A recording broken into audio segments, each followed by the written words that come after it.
आप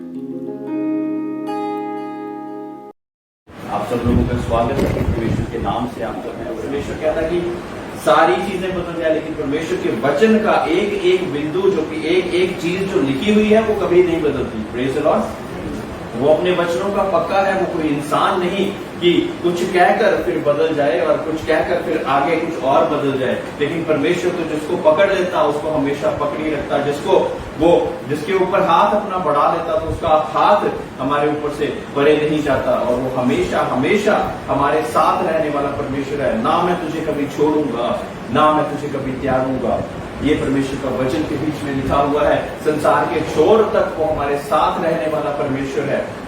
और ये उसका फजल ही है कि इन मिट्टी के बर्तनों को, जो कि कुछ नाचीज बर्तनों को भी परमेश्वर इस्तेमाल करके बहुतों की जीवनों में एक आशीष का कारण बना देता है। ये सारी आदर और महिमा सिर्फ और सिर्फ परमेश्वर को मिले, और किसी को भी ये आदर और महिमा के योग्य कोई और नहीं है। Praise the Lord. क्योंकि ये सारी आदर और महिमा परमेश्वर चाहे तो कुछ बर्तनों को अच्छी चीजों के लिए इस्तेमाल करता, और कुछ बर्तनों को वो किसी और चीजों के लिए इस्तेमाल करता। और हम परमेश्वर का शुक्र करते हैं कि परमेश्वर ने हमें उन अच्छे कार्यों के लिए एक ऐसा बर्तन बनाया कि उस अच्छे कार्यों के लिए वो बर्तन इस्तेमाल हो रहे हैं। Praise the Lord. कि परमेश्वर, हम उसको कंप्लेन नहीं कर सकते कि ये बर्तन जो कि उसने बनाया है वो एक दर्पण की तरह इस्तेमाल हो रहा है कि नहीं हो रहा है, या एक बनाई हुई चीज एक बनाने वाले से क्वेश्चन कर सकती है? नहीं कर सकती। लेकिन बहुत सी मर्तबा हम इंसान होते हुए हम बहुत से ऐसे क्वेश्चंस और बहुत सी ऐसी चीजें खुदा के आगे रख देते हैं कि ऐसा क्यों हो रहा है, ऐसा नहीं होना चाहिए, सबके साथ ऐसा हो रहा है, मेरे साथ ऐसा क्यों नहीं हो रहा ना, सबके वीजे लग रहे हैं, मेरा वीजा क्यों नहीं लग रहा है, सबके नौकरियों की प्रमोशन हो रही है, मेरे प्रमोशन क्यों नहीं हो रही। तो ऐसी बहुत सी ऐसी चीजें ना, किसी के पास कुछ, किसी के पास कुछ। तो हम परमेश्वर से दरख्वास्त जरूर कर सकते हैं, प्रार्थना जरूर कर सकते हैं, और वो हमारी जरूरत के अनुसार हमें देने वाला परमेश्वर है। वो हमें एक आशीष का कारण बनाता है ना। परमेश्वर ने हमें देने वाला, देकर आशीष लेने वाला बनाया है ना। परमेश्वर कहते हैं कि मैंने तुझे देने वाला बनाया है, लेने वाला नहीं बनाया। तो कोई तो बात होगी, क्योंकि ये परमेश्वर का खुद का नेचर है। Praise the Lord. ये परमेश्वर का खुद का नेचर है कि वो हमें देकर एक आशीष का कारण बनता है और देकर देने वाला बना देता है। Praise the Lord. और कई बहुत से मर्तबा लोग इस बात को समझ नहीं पाते, और वो सोचते कि शायद हम अपनी ताकत से और बहुत सी ऐसी चीजों से शायद हम सब कुछ कर रहे हैं। लेकिन जिनको परमेश्वर ने ये ज्ञान दे दिया, ये गहराई का ज्ञान दे दिया, वो लोग बहुत बहुत ज्यादा आगे पहुंच गए, और वो लोग अपनी फाइनेंशियल और ऐसी सारी चीजों से मामूल हो गए और परमेश्वर में आगे बढ़ते गए। Praise the lord. तो हम आज भी हम प्रार्थना के बारे में सीखने वाले हैं। मैं विश्वास करता हूं कि आप सभी लोग इस प्रार्थना का जो हम बारे में सीख रहे हैं, इससे सभी लोग आशीष पा रहे हैं, आशीष पा रहे हैं हम। और क्या आप, हमारा प्रार्थना का जीवन और थोड़ा आगे बढ़ रहा है, कुछ ना कुछ ऐसा इसमें से हम कुछ लेके जा रहे हैं कि नहीं लेके जा रहे हैं? लेके जा रहे हैं ना, जरूर लेके जा रहे हैं ना। हमारे कॉर्पोरेट में क्या होता है, WIIFM, कि हमें क्या ऐसी चीज है कि हम इसमें से लेकर जा रहे हैं। क्या ऐसा तो नहीं कि एक भाषण और एक चीज बोलकर जो बोलने वाला वो चले गया, उसके बाद हम बाहर जाते ही भूल गए, ऐसा है क्या? हाँ, नहीं तो मेरा तो बोलना बिल्कुल ही व्यर्थ हो जाएगा फिर ना, कितने कितने घंटे बोलना व्यर्थ हो जाएगा। लेकिन क्योंकि परमेश्वर आप सभी लोगों को इसके बीच में से आशीष दे रहा है, और आपकी गवाहियां इसके बीच में से जरूर बन रही है ना, और आगे भी बनने वाली है, ये मैं विश्वास करता हूँ। क्योंकि प्रार्थना के द्वारा ही हमने पहले भी सीखा कि जब हम विश्वास के द्वारा प्रार्थना करते हैं, आस्क करते हैं, और स्पेसिफिक रीजन के साथ करते हैं, और परसिस्टेंटली करते रहते हैं, तो आंसर्स आ जाते हैं। जब आंसर्स आ जाते हैं तो आंसर्स टेस्टिमनीज के रूप में आते हैं, है ना। आंसर्स किसके रूप में आते हैं? टेस्टिमनी के रूप में आते हैं।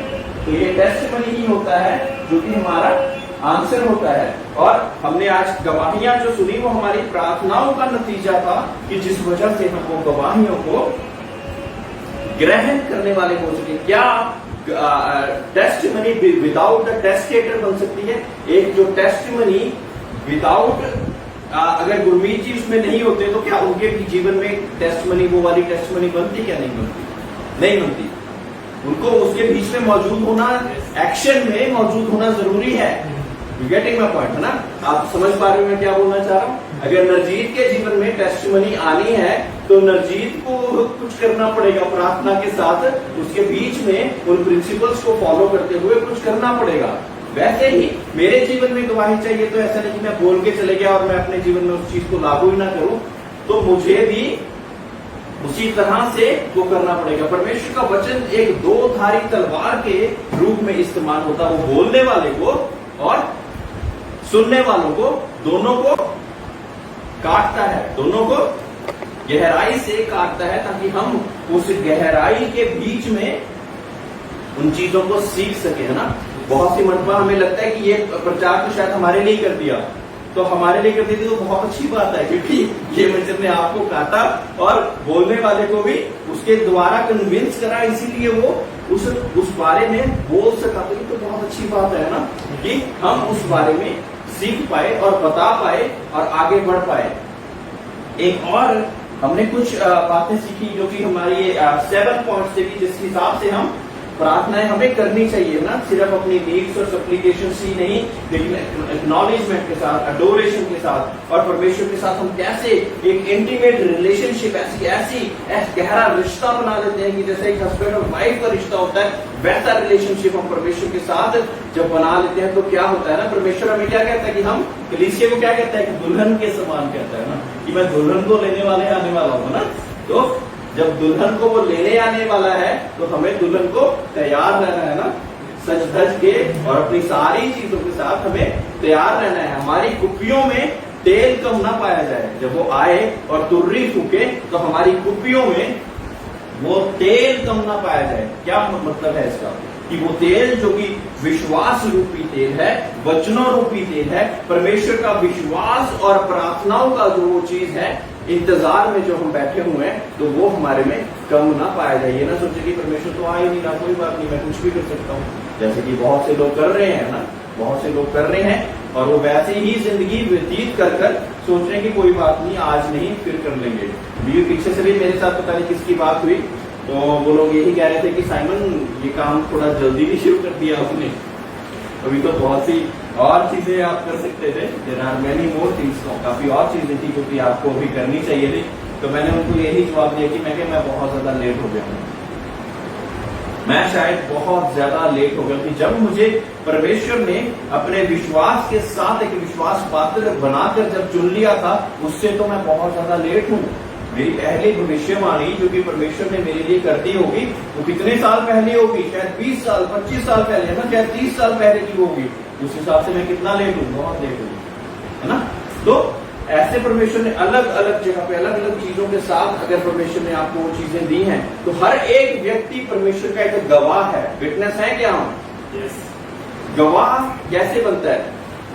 जब उसको राइट अंडरस्टैंडिंग होती है और राइट अंडरस्टैंडिंग के साथ वो गवाही देने के योग्य हो जाता है। परमेश्वर ने हम सबको कुछ और नहीं तो एक गवाह के रूप में तो बनाया है, जो गवाह के रूप में बनाया, तो हम परमेश्वर का गॉस्पेल प्रेजेंट कर सकते हैं गवाह के रूप में। परमेश्वर ने मेरी जिंदगी में जब ये कार्य करा, गवाही के रूप में दे सकते हैं।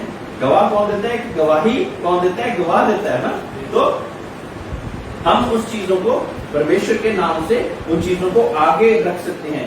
कुछ पॉइंट्स और जो कि हम लूका रचित सुसमाचार 18:2 में हम एक और प्रार्थना के बारे में जो थोड़ा सा सिखाएंगे कि किस तरह से प्रार्थना के बारे में बोला गया है वहां पे। अगर आप कोई भी इसको मिल गया है वो पढ़ देंगे बुलंद आवाज में, जोर से पढ़ेंगे ताकि जीवन हमारे जो ऑनलाइन वाले हैं वो भी सुन पाए अच्छे से। इसी नगर में एक न्यायी रहता था जो ना परमेश्वर से डरता था, ना किसी मनुष्य की परवाह करता था। हाँ जी, और उसी नगर में एक विधवा भी रहती थी, जिसके पास और उसके पास आकर कहती थी कि मेरा न्याय चुकाकर मुझे मुद्दई से बचा। उसने कितने समय तक तो ना माना, परंतु अंत में मन में विचार करके कहा, यद्यपि मैं ना तो परमेश्वर से डरता, न मनुष्यों की कुछ परवाह करता हूँ, तो भी ये विधवा मुझे सताती रहती है, इसलिए मैं उसका न्याय चुकाऊंगा। कहीं ऐसा ना हो कि घड़ी घड़ी आकर अंत को मेरा नाक में दम करे। प्रभु ने कहा, सुनो, ये अधर्मी न्याय क्या कहता है? तो क्या परमेश्वर अपने चुनावों का न्याय ना चुकाएगा जो रात दिन उसकी दुहाई देते रहते हैं? और क्या वो उनके विषय में देर करेगा? मैं तुमसे कहता हूँ कि वो तुरंत उनका न्याय चुकाएगा। तो अभी मनुष्य का पुत्र जब आएगा तो क्या वो पृथ्वी पर विश्वास पाएगा? यही पर एक मिनट रुकिए। तो यहाँ पे एक वाक्य शेयर किया गया है एक अधर्मी जज के, जो अनराइचियस जज है, जो कि धर्म के बारे में कुछ नहीं जानता, परमेश्वर से डर भय भी नहीं रखता है ना। अभी हम इस बात पे वो कॉन्सेंट्रेट दोबारा कर रहे हैं। तो अधर्मी जज है और वो परमेश्वर के बारे नहीं जानता है, अधर्मी है। लेकिन एक विधवा है जो कि उसके पास डेली आई जा रही है कि मेरी जजमेंट सुनो, मेरा न्याय करो, मेरा न्याय करो, मेरा न्याय करो, है ना। और काफी देर तक उसने सुनी नहीं उसकी बात। और उसके बाद वो कहता है कि क्योंकि ये विधवा लगातार मेरे पास आई जा रही है, मैं तो किसी से डरता नहीं हूं, ना भगवान से डरता हूं, ना परमेश्वर से डरता हूं, किसी से भी नहीं डरता, और मैं किसी की परवाह नहीं करने वाला व्यक्ति हूं, तो भी मैं, क्योंकि ये बार बार आ रही है और मैं नहीं चाहता कि ये बार बार मेरे पास आती रहे, इस कारण क्या करा, उसका न्याय कर दिया। Praise the Lord. ये अन्यायी जो अनजस्ट जज है, जो कि अधर्मी जज है, उसके बारे में बताया हुआ है। तो उसके आगे क्या लिखा कि क्या परमेश्वर जो कि राइचियस जज जिसको हम कहते हैं, जब हम अपनी फरियाद, अपनी दुहाइयां लेकर हम परमेश्वर के पास जब जाते हैं, तो क्या वो नहीं सुनेगा? तो हम बहुत सी मरतबा डाउटफुल हो जाते हैं। इन फेथ होना चाहिए, लेकिन हम हो जाते हैं डाउटफुल हो जाते हैं। तब हमारी प्रार्थनाएं कीर्ति कराई खत्म हो जाती है। ठीक है, हमने प्रार्थनाएं तो करी होती हैं, लेकिन बिना विश्वास के परमेश्वर को प्रसन्न करना मुमकिन नहीं है, ये बाइबल कहती है। बिना विश्वास के परमेश्वर को प्रसन्न करना मुमकिन नहीं है। तो जब इट इज, इंग्लिश में कहते हैं, it is impossible to please the Lord without faith ना। तो विश्वास के बिना हम परमेश्वर को नहीं प्रसन्न कर सकते। हमें हमारे दिल में वो विश्वास हमेशा ही रखना पड़ेगा कि वो राइचियस जज है, वो हमारा प्रोवाइडर है और वो ही प्रोवाइड करेगा।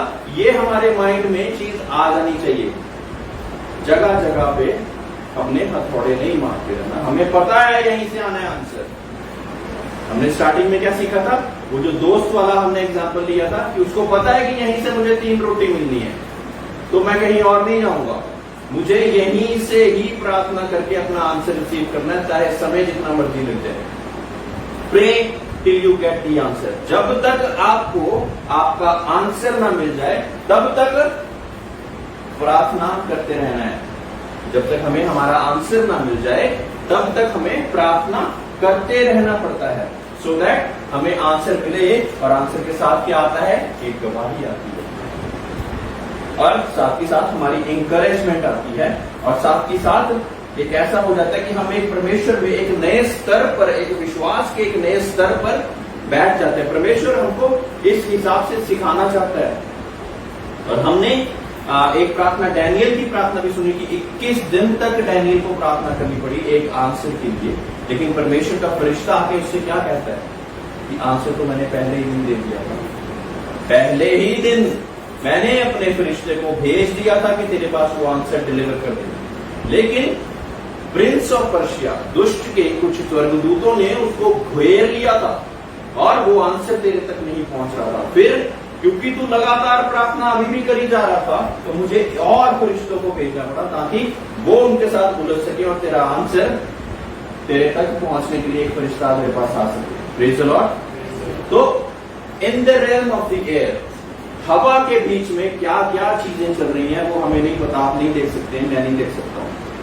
लेकिन परमेश्वर जिनको दिखाता है उनको दिखाता भी है। दोज आर कॉल्ड सीयर्स ना। परमेश्वर को जो देखने वाले, जो आंख बंद करके देख सकते हैं कि क्या हो रहा है आसमानी मंडल में, क्या हो रहा है, कौन सी ऐसी दुष्ट की ताकतें जो कि रोके हुए हैं हमारे आंसर को, वो देख पाते हैं। और क्या वजह है उस चीज को भी वो देख पाते हैं, जिस वजह से हम अगर उस वजह को ही दूर कर देंगे तो क्लियरेंस आ जाता है। Praise the lord. तो वो वजह की वजह से हमारा क्लियरेंस आ जाता है। तो हमें अपनी प्रार्थनाओं का आंसर रिसीव करने के लिए वो एफर्ट मारना पड़ेगा। और इसका मैं अगर हल्का सा एग्जांपल दूंगी, हो सकता है कि पहली बारी हमें उस विश्वास के स्तर पर पहुंचने के लिए बहुत ज्यादा समय मिले। एक एथलीट होता है, रनिंग करता है, तो उसका शायद 500 मीटर में जो स्टार्टिंग करी होती है ना, तो शायद 500 मीटर में उसका सांस फूल जाता है, उसकी यहाँ पे दर्द होनी शुरू हो जाती है ना, और वो वहीं पे बैठ आगे में नहीं जा पाऊंगा। लेकिन जिसने सोचा है कि मैंने जिंदगी में एथलीट ही बनना है, वो अगले दिन 500 की जगह 700 मीटर ट्राई करता है, 700 की जगह अगले दिन फिर 1000 मीटर ट्राई करता है, और फिर वो 1000 मीटर में भी उसकी दर्द नहीं होती, और फिर वो 2 किलोमीटर की रेंज में जाता है, तो 2 किलोमीटर में तब उसकी पक्की दर्द होनी शुरू हो जाती है। और फिर आहिस्ता आहिस्ता करते करते वो फर्स्ट ब्रेथ जो थी उसकी एक 500 मीटर में टूटी, दूसरी ब्रेथ उसकी टूटी 2 किलोमीटर में शायद, फिर जो तीसरी ब्रेथ थी वो 5 किलोमीटर तक जब पहुंचता था तब वो उसकी ये वाली हालत हो जाती थी। लेकिन जब वो ब्रेथ भी टूट गई तो क्या हुआ, आप उसको पूरे चंडीगढ़ के चक्कर लगा दो। ऐसा एक एथलीट है, मैं जिसका एग्जाम्पल दे रहा हूं, ऐसा एक एथलीट है। तो ऐसे ही हमारा विश्वास और हमारी प्रार्थनाएं होती हैं। पहली मर्तबा शायद हमें बहुत ज्यादा समय लगता है, हमें लगता है यार कुछ नहीं होगा, और हम प्रार्थना वहीं पे बंद कर देते हैं। लेकिन जो योद्धा लोग हैं वो नहीं हटते हैं, वो आगे आगे और आगे जाना चाहते हैं। कि ऐसा नहीं कि परमेश्वर आंसर नहीं देना चाहता, ऐसा नहीं कि उसकी प्रोमिसेस यस और आमीन में ट्रू नहीं है, ऐसा नहीं कि वो परमेश्वर जो कि स्वर्ग और पृथ्वी का मालिक है वो हमारी दुआओं को सुनना नहीं चाहता। ऐसा नहीं कि यिर्मयाह 29:11 के अनुसार जितनी भी कल्पनाएं उसने मेरे लिए करी वो बुराई के लिए नहीं लेकिन अच्छाई के लिए है। क्या ये वचन अधूरे हैं? फिर तो नहीं, उसको पता है, इन वचनों की कैपेसिटी का पता है, इन वचनों की कैपेसिटी का पता है, और ये कहां तक मुझे लेके जाएंगे। मुझे लगे रहना है, लगे रहना है, लगे रहना है, और तब वो आगे आगे आगे आगे बढ़ता जाता है। और एक समय आ जाता है कि वो परवाह ही नहीं करता, उसको पता होता है कि मैंने आंसर तो लेना ही है, आंसर तो मुझे चाहिए ही चाहिए। Praise the Lord. और फिर वो एक ऐसी स्थिति पे पहुंच जाता है कि उसके आंसर फिर क्विकली भी आने शुरू हो जाते हैं, क्योंकि परमेश्वर उसके बीच में एक ऐसा विश्वास और एक ऐसी चीज पा चुका होता है अब कि अब उसको उसका विश्वास बढ़ाने की जरूरत नहीं है, लेकिन क्विकली उसके द्वारा कार्य करवाने की जरूरत है, ताकि वो बाकी लोगों की भी ब्लेसिंग का कारण बन सके। Praise the lord. तो ऐसा होता है। तो इफिसियों 1:15 को हम दोबारा एक और प्रार्थना के बारे में बताया गया है, उसके बारे में हम सीखेंगे। इफिसियों 1:15 इसको इंग्लिश में किससे इफिशियंस 15 हाँ जी 15। ये एक ऐसी, एक तो द लॉर्ड्स प्रेयर है, उसके बारे में मैं डिटेल में आपके साथ जाऊंगा, लेकिन एक और प्रार्थना है जिसके बारे में जो बाइबल में एक ऐसी प्रार्थना ये दी गई है जो कि इफिसियों के खत लिखा गया है, उसको इफिसियों की कलीसियाओं के लिए परमेश्वर के दास पौलुस ने ये विश्वास के लिए ये बताया गया है। हाँ जी बोलेंगे। इस कारण मैं भी उस विश्वास का समाचार सुनकर जो तुम लोगों में प्रभु यीशु मसीह पर है और सब पवित्र लोगों पर प्रकट है। हाँ जी आगे। तुम्हारे लिए धन्यवाद करना नहीं छोड़ता और अपनी प्रार्थनाओं में तुम्हें स्मरण किया करता हूँ कि हमारे प्रभु यीशु मसीह का परमेश्वर जो महिमा का पिता है तुम्हें अपनी पहचान में ज्ञान और प्रकाश का आत्मा दे। हाँ जी। और तुम्हारे मन की आंखें ज्योतिर्मय हों कि तुम जान लो कि उसके बुलाने से कैसी आशा होती है और पवित्र लोगों में उसकी मीरास की महिमा का धन कैसा है, और उसकी सामर्थ्य हमारी ओर जो विश्वास करते हैं कितनी महान है। उसकी शक्ति के प्रभाव के उस कार्य के अनुसार जो उसने मसीह के विषय में किया, उसको मरे हुए से जिलाकर स्वर्गीय स्थानों में अपनी दाहिनी ओर सब प्रकार की प्रधानता, अधिकार, सामर्थ्य और प्रभुता के और हर एक नाम के ऊपर जो न केवल इस लोक में और आने वाले लोक में भी लिया जाएगा बैठाया, और सब कुछ उसके पांव तले कर दिया और सब वस्तुओं पर शिरोमणि ठहराकर कलीसिया को दे दिया। ये उसकी देह है और उसी की परिपूर्णता है जो सब में और सब कुछ पूर्ण करता है। तो ये प्रार्थना बहुत ही ज्यादा पावरफुल प्रेयर है, क्योंकि कलीसिया के लिए परमेश्वर के दास पौलुस ने उनके बीच में रखी, और जिसके कारण परमेश्वर के दास ने ये सारी चीजों को बताया कि प्रभु कौन है और उसकी अथॉरिटी और उसकी पावर कहां तक कार्य करती है। 17वीं से आयत से ये प्रार्थना शुरू हो जाती है कि हमारा प्रभु यीशु मसीह का परमेश्वर जो कि महिमा का पिता है। कौन है वो महिमा का पिता है। तुम्हें अपनी पहचान में, ये प्रार्थना हम भी कर सकते हैं कि वो हमें अपनी पहचान के प्रकाश में बढ़ाए, की आत्मा दे, प्रकाश की आत्मा दे, है ना। अपने प्रकाश की आत्मा जो हमें देगा तो हमें रेवलेशंस देगा। जैसे कि अभी हम बात करते हैं, मेरे को बाइबल अभी पता नहीं कि कैसे पढ़ते, वो प्रकाश देगा, जो रेवलेशन देगा, जब वो प्रकाश देगा तो हमें हर एक चीज समझनी शुरू हो जाएगी, हमें हर एक चीज पता लगनी शुरू हो जाएगी कि ये परमेश्वर ने यहाँ पे क्यों लिखी है चीज। 18वीं आयत, और तुम्हारे मन की आंखें ज्योतिर्मय हो कि तुम जान लो कि उसकी बुलाहट की आशा क्या है। मन की आंखें, है ना, ये वो वाली आंखें हैं जो कि ये वाली नहीं है, जो ये विजुअलाइज जो कि 6x6 हमें दिखाती है, ये वो आंखें नहीं है, ये मन की आंखें हैं। ये वो आंखें हैं जो कि इन आंखों से भी ज्यादा पावरफुल हैं। ये मन की आंखें हैं जो कि परमेश्वर के लिए हमें ज्योतिर्मय कर रही है ना। आंखें ज्योतिर्मय हो कि तुम जान लो कि उसकी बुलाहट की आशा क्या है, कि उसकी बुलाहट की क्या आशा है, मेरी राइट कॉलिंग क्या है ना। गुरवीर जी की, शिफा की, आंटी की, नरजीत की क्या कॉलिंग है, व्हाट इज माय कॉलिंग, है ना। इतने सालों तक हम परमेश्वर के बीच में चल रहे हैं, क्या परमेश्वर ने कोई भी कार्य के लिए मुझे नहीं जीवन में रखा होगा? नहीं, लेकिन हमने पूछा नहीं, उसने बताया नहीं। जब हम पूछेंगे तो वो बताएंगे कि हमारी कॉलिंग, हमारा कार्य क्या परमेश्वर के जीवन में, हमें को किस कारण परमेश्वर ने यहाँ पर रखा है, व्हाट इज माय कॉलिंग, क्या परमेश्वर ने। छोटे से छोटा कार्य परमेश्वर के नजर में छोटा नहीं है। परमेश्वर तो हर एक कार्य को बहुत ही बेहतरीन और बहुत ही अच्छा जानता है। इस कॉलिंग के साथ, जिस बुलाहट के साथ परमेश्वर ने हमें बुलाया है, वो मन की आंखें खुलेंगी तो पता लगेगा, तभी हम जान पाएंगे। और पवित्र लोगों में उसकी मिरास की महिमा का धन कैसा है। ये मिरास की महिमा का धन कौन सा है? ये संसार के धनों से ऊपर है, ये संसार के उन सभी धनों से ऊपर है। ये मिरास का धन है। मिरास का धन होता है, इनहेरिटेंस का धन होता है, ग्लोरियस, है ना। इंग्लिश में क्या लिखा है? What are the riches of his glorious inheritance in the saints, कि वो मिरास का धन जो कि इनहेरिटेंस की द्वारा हमारे पास आ रहा है। इनहेरिटेंस हमें किस लिए मिल रहा है? क्योंकि हम प्रभु के यीशु में होकर उसके बेटे और बेटियां बन गए, है ना। तो वो मिरास के धन के अधिकारी हम किस कारण बने हैं? इसी कारण बने हैं, क्योंकि अब पुरानी बातें बीत गई, देखो सब कुछ नया हो गया। इसीलिए अब हम उसके बेटे और बेटियां बन गए, इसीलिए हम उसको अब्बा पिता पुकार सकते हैं, और इसी कारण हम उसके इनहेरिटेंस और मिरास के धन के अधिकारी हो गए। Praise the Lord. इसी कारण हम उस मिरास के धन के अधिकारी हो गए। और अगर उसकी ज्ञान हमें होना शुरू हो जाए तो क्या हमारे चेहरे मुरझाए होंगे? फिर नहीं होंगे।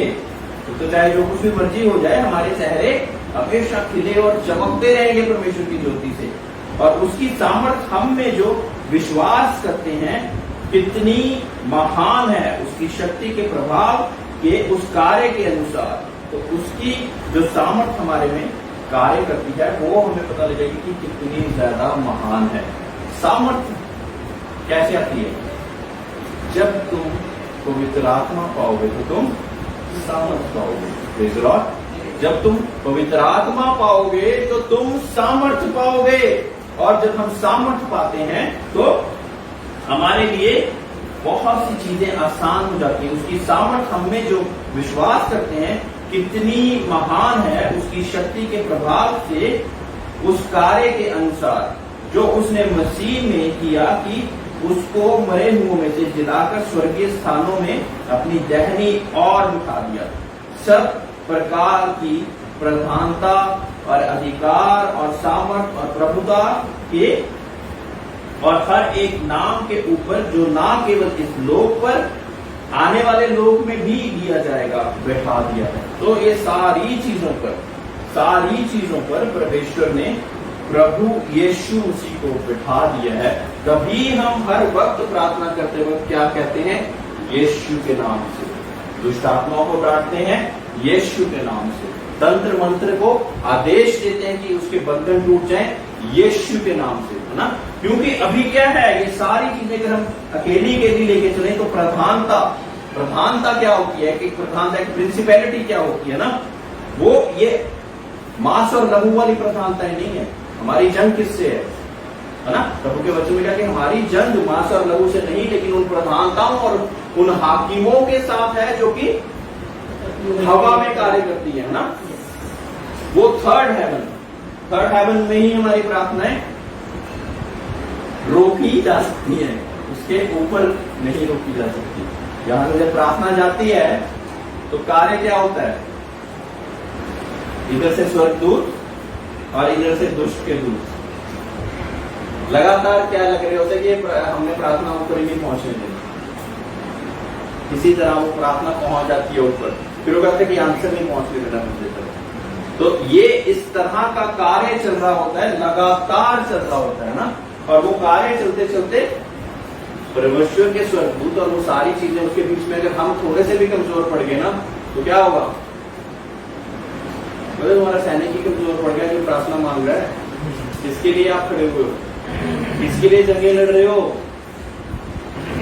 तो वो होता क्या उसमें, मतलब जैसे मान लो हम छोड़ दी, हमने एक बार प्रार्थना की, हमने छोड़ दी, फिर हम सोच रहे हैं कि जवाब आएगा, लेकिन हमने तो बीच में छोड़ दिया। वो ठीक है, जवाब आएगा, वो विश्वास के साथ आप टिके तो हुए हो ना कि जवाब आ जाएगा, डाउटफुल तो नहीं हुए।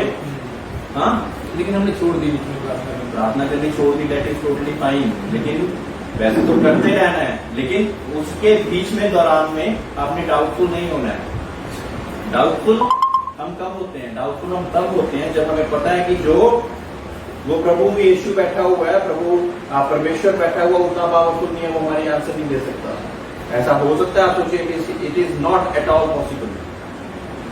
Praise the lord. तो जब ये चीज की पॉसिबिलिटी ही नहीं है तो हमारे बीच में डाउट कहां से आ गया, है ना। तो फिर हमारे बीच में ये डाउट आने की स्थिति आनी ही नहीं चाहिए। और आप चाहे डेली या रेगुलरली उस चीज के लिए प्रार्थना नहीं कर रहे हो, लेकिन आपके माइंड में एक विश्वास है। परमेश्वर के वचन में क्या लिखा है कि राई के दाने के जैसा भी अगर आपके बीच में विश्वास है तो क्या होगा बताओ। अगर आपके जीवन में वो राई के दाने का जैसा भी विश्वास होगा तो क्या होगा,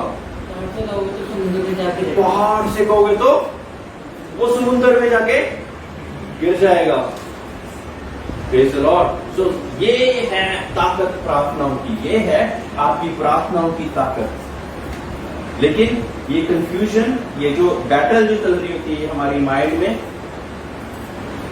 यहीं पे वो जीतता है और यहीं पे हम उसको हराते हैं। और ये अच्छे होने के लिए हमें बाइबल पढ़नी पड़ती है ताकि हम विश्वास में मजबूत रहें। Praise the Lord. लिंक कर पा रहे हो? लिंक कर पा रहे हैं ना हम? तो ये अच्छे करने के लिए हमें धर्मी जनों की संगति रखनी जरूरी है ना। भजन संहिता 1 में पढ़ोगे आप, घर जाके पढ़ना, क्या लिखा है उसमें कि धर्मी जनों की संगति रखनी चाहिए, उठना बैठना हमारे का किन लोगों के बीच में रहना चाहिए, क्या नेगेटिव पीपल लोगों के बीच में रहना चाहिए या पॉजिटिव लोगों के बीच में रहना चाहिए, कैसे लोगों के साथ हमारा इकट्ठा करने वालों के साथ हमारी संगति है, कैसे लोगों के बीच में हमारी संगति है। वो हमारे थॉट प्रोसेस को चेंज करने के लिए बहुत ज्यादा प्रभावी होते हैं ना वो लोग। एक ऐसा थॉट प्रोसेस जब बन जाए जिसको कोई हिला नहीं सकता, फिर आप उन लोगों के साथ वार्तालाप करने या उनके लिए दुआ प्रार्थना करने जाइए, बहुत अच्छी बात है। लेकिन आपका खुद का ही थॉट लेवल, थॉट प्रोसेस ऐसा हिला हुआ है कि 2-4 बातें वो एकदम काउंटर क्वेश्चन करेंगे तो हम खुद ही हिल जाएंगे, तो इसका क्या कर रहा। जब हम इस मैदान में उतरे तो हमारे सारे आत्मिक हथियार हमारे साथ होने चाहिए। Praise the Lord. इस दिन हम आत्मिक हथियारों के बारे में भी पढ़ेंगे। तो यहां पर हम आगे है ना, जो उसने मसीह में किया कि उसको मरे हुए में से जिलाकर स्वर्गीय स्थानों में दहनी और बिठा दिया। सब प्रकार की प्रधानता और अधिकार और सामर्थ्य और प्रभुता, ये जो अलग अलग की प्रभुताएं अपने ऊपर बढ़ा के बैठे हुए हैं, ये जो सामर्थ्य दिखाते हैं ना, हर तरह की सामर्थ्य दिखाने की कोशिश करते हैं। और हर एक नाम के ऊपर, कोई भी नाम हो दुनिया में, कोई भी नाम, सब नामों से ऊपर नाम किसको दिया है? जिस नाम से कहते हैं कि हर एक घुटना झुकेगा, हर जुबान कहेगी कि यीशु ही प्रभु है। ये हम बाइबल जब नॉर्मली पढ़ते हैं तब हमें शायद ये बातें ना समझ लगे, लेकिन जो प्रभु यीशु मसीह ने, it is not only the cross, cross लेकर ही क्रूस पे क्या चीजें हुई हैं, क्रूस के वो जो 3 दिन बीच में आए, उसके बीच में क्या हुआ है, वो बहुत सी चीजों को परमेश्वर यीशु मसीह ने डिफीट करा है मेरे और आपके लिए, जो कि हम अपनी फिजिकल स्ट्रेंथ के साथ नहीं कर सकते थे कभी भी। फिर हमारे ऊपर ये प्रधानताएं, ये जादू टोने, ये सारी चीजें शायद असर करती रहती है, लेकिन अब जब हम प्रभु यीशु मसीह में हैं तो एक नई सृष्टि है। तो जब हम प्रभु यीशु मसीह में हैं तो एक नई सृष्टि है। पुरानी बातें सभी बीत गई। कौन सी पुरानी बातें? वो वाली पुरानी बातें जब ये सारी चीजें हमारे ऊपर हावी होने का अधिकार रख सकती थी। अब उन चीजों का अधिकार नहीं। अब तो सब कुछ नया हो गया है। अब सब कुछ नया हो गया है और ये चीजें, सारी चीजें, ये प्रधानताएं, ये अधिकार, ये सामर्थ्य, ये प्रभुता और ये अलग अलग नाम जिनके नाम से ये डेमोनिक कवनेंट्स मानते हैं, अलग अलग ऐसे कार्य करते हैं, इन सब चीजों पर एक नाम मिल गया हमें। Praise the lord. तो ऐसा प्रभु के आने वाले जो लोग हैं उनके लिए परमेश्वर ने ये चीजें दे दी हैं। Praise the Lord. ऐसी चीजें प्रभु के उन लोगों के लिए परमेश्वर ने दे दी हैं जो कि परमेश्वर पर विश्वास रखने वाले लोग हैं। एक विश्वासी एक छोटा व्यक्ति नहीं होता। एक प्रचारक तो बहुत बड़ी बात होगी। एक विश्वासी एक छोटा व्यक्ति नहीं होता, क्योंकि वो विश्वास के द्वारा सब कुछ हिला सकता है, वो जलजले ला सकता है विश्वास के द्वारा। Praise the Lord. वो विश्वास के द्वारा सभी चीजें कर सकता है। विश्वासियों में क्या चिन्ह पाए जाएंगे? क्या लिखा हुआ है बताइए? विश्वासियों में ये चिन्ह पाए जाएंगे कि वो बीमारों पर हाथ रखेंगे तो वो चंगे हो जाएंगे, दुष्ट आत्मा को आदेश देंगे तो वो छोड़ के भाग जाएंगे। ये क्या किसी प्रीस्ट के बारे में, किसी प्रॉफिट के बारे में या किसी और के लिए लिखा हुआ है? ये विश्वासी के लिए लिखा हुआ है। क्या मैं और आप विश्वासी हैं? You need to check that out, है ना? अगर हम ऐसी स्थितियों में, ऐसी परेशानियों में, ऐसी जगहों पर अगर हम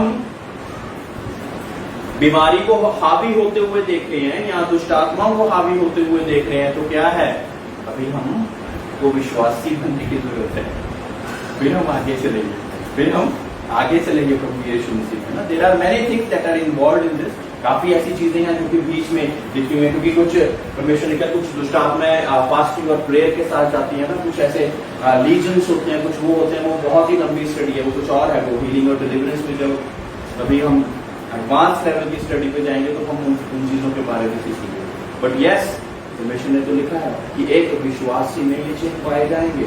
तो हम जब दुआ करते हैं तो हम डर जाते हैं कि हमने दुआ नहीं करनी है। आप विश्वासी हैं तो आप दुआ कर सकते हो, आप विश्वासी नहीं तो आप दुआ ना कीजिए, है ना? आप अगर विश्वासी हैं तो आप दुआ कर सकते हो। आप दुआ के साथ इन चीजों पे हुकूमत ले सकते हो, अथॉरिटी, हुकूमत ले सकते हो। जब आप विश्वासी हो तो आप इन चीजों पर दुआ कर हुकूमत ले सकते हो। और परमेश्वर ऐसे ही हमारे विश्वास को बढ़ाता है, ऐसे ही हमें आगे चलाता रहता है। Praise the Lord. और सब कुछ उसके पांव तले कर दिया और उसे सब वस्तुओं पर शिरोमणि ठहराकर कलीसिया को दे दिया। ये उसकी देह है और उसी की परिपूर्णता है जो सब में सब कुछ पूर्ण करता है। Praise the Lord. We read it in English as well. And he put all things under his feet and gave him as head over all things to the church. किसको दे दिया ये सारी चीजों पे हुकूमत रख के? ये सारी चीजों को जीतने के बाद किसको दे दिया? ये कलीसिया को दे दिया। और आजकल कलीसिया ही करके घूम रही है तो क्या होगा? ये सारी चीजों पर हुकूमत रख के ये जीत ना आपको एज एन इनहेरिटेंस दे दी गई है। आपको नहीं क्या लड़नी पड़ी, आपको क्लेम करनी है कि मैं परमेश्वर का पुत्र हूं, मुझे उसके बेटे और बेटियां बना लिया है। आपको ये चीज क्लेम करनी है। आपको अब वो डिफिकल्ट जो जंगें थी वो यीशु ने लड़ ली हैं ऑलरेडी आपके लिए, मेरे और आपके लिए, है ना? वो already he has done it. वो परमेश्वर यीशु मसीह हमारे लिए ऑलरेडी कर चुका है, और हम क्या है, उसकी देह है ना। तो उसकी जब हम देह, ये उसकी देह है और उसी की परिपूर्णता है जो सब में सब कुछ पूर्ण करता है। Praise the lord. तो इसी कारण क्या होता है कि हम जब विश्वास के साथ प्रार्थनाएं करें ना, मैं एक परमेश्वर के दास के बारे में, रेनहार्ड बॉन्के के बारे में सभी लोगों ने सुना होगा, जो कि पुराने लोगों उन्होंने सुना होगा। उनके जो आगे इनहेरिटेंस के बीच में जो परमेश्वर ने आगे, जैसे कहते हैं कि जो व्यक्ति ठहराया वो डैनियल कोलेंडा के नाम से इवेंजलिस्ट है, और रेनहार्ड बॉन्के ही वो one of the greatest evangelist, जैसे बिली ग्राहम, और ये इनका अफ्रीका में इन्होंने बहुत से परमेश्वर के नाम से बहुत बड़ा काम करा। तो डैनियल कोलेंडा एक बार बता रहा था, कहता कि मैंने खुदा के दास जो कि मेरे मेंटर भी हैं और जिन्होंने मुझे आगे एक तरह से बच्चों को इनहेरिटेंस देते हैं कि आपने मेरी जगह पे आपने काम चलाना है ना, अभी काम आपने चलाया। तो मैं कहता उससे पूछा करता था कि जब मैं एक व्यक्ति के लिए प्रार्थना करूंगा तो वो ठीक नहीं होगा तो क्या करना है। तो उन्होंने बोला go to the second one. कहता फिर वो भी ना ठीक हो, कहता go to the third one, कहता वो भी ना ठीक हो, कहता 100 लोग भी आ जाए, आपने प्रार्थना करने से नहीं रुकना। Praise the Lord, praise the lord. तो वो 100वां व्यक्ति भी अगर ठीक हो जाएगा ना, तो परमेश्वर ने वहां पे आपका विश्वास बढ़ा दिया, वहां पे आपका विश्वास बढ़ा दिया, क्योंकि ये कार्य सिर्फ आप ही का नहीं है। किसका है? परमेश्वर का नाम। लेकिन उसके बीच में यस बड़ा डाउट आएगा, बहुत सी चीजें आएंगी ऐसी कि हाँ भाई नहीं, हम थोड़ी विश्वास कर सकते हैं। तो पास्टर का काम है, वो तो प्रीस्ट का काम है, वो तो प्रॉफिट्स का काम है, वो करें प्रार्थना, नो डाउट। यस, विश्वास में बड़े हुए हैं, ऐसा विश्वास उन्होंने ग्रहण कर दिया है, इस कारण वो प्रार्थना कर रहे हैं। लेकिन करना किसने है काम? परमेश्वर ने ही करना है। यीशु नाम आपके पास है, यीशु नाम ही उसके पास भी है, और उसी के द्वारा सारी चीजें पॉसिबल होनी है। कोई टाइम बताएगा मुझे?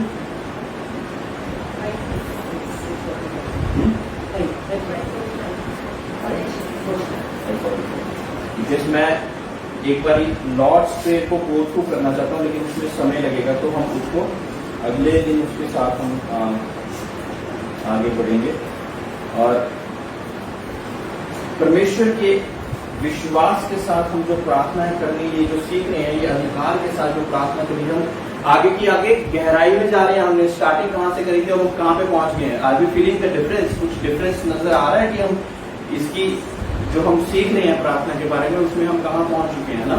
हमने पहले एक नॉर्मल प्रार्थना के द्वारा पॉइंट्स कवर करे, फिर हमें कौन सी चीजों के कारण हमारा प्रार्थना का समय जो कि है परमेश्वर के साथ हजूरी में अपने बाप को जानने के लिए हमें और गहराई में कैसे जानना है, वो कौन सी बात है। फिर हमें आंसर्स कैसे रिसीव करने हैं, कैसे हमने प्रार्थना करते रहने की हमें आंसर्स रिसीव करने, हमारा माइंडसेट क्या होना चाहिए, उसके बारे में हमने आज सीख लिया। और बिकॉज ऑफ जीसस की हमें ये सारी चीजों का अधिकार मिल जाता है। तो यीशु मसीह की वजह से ही हम इन चीजों पे अधिकार देते हैं, इन सभी चीजों पे, हुकूमतों पर, प्रधानता पे, अधिकारों पे, और कितने भी प्रभु हैं, कितने भी नाम हैं, सब चीजों पे परमेश्वर यीशु मसीह ने अधिकार ले लिया है और दे दिया है कलीसिया को।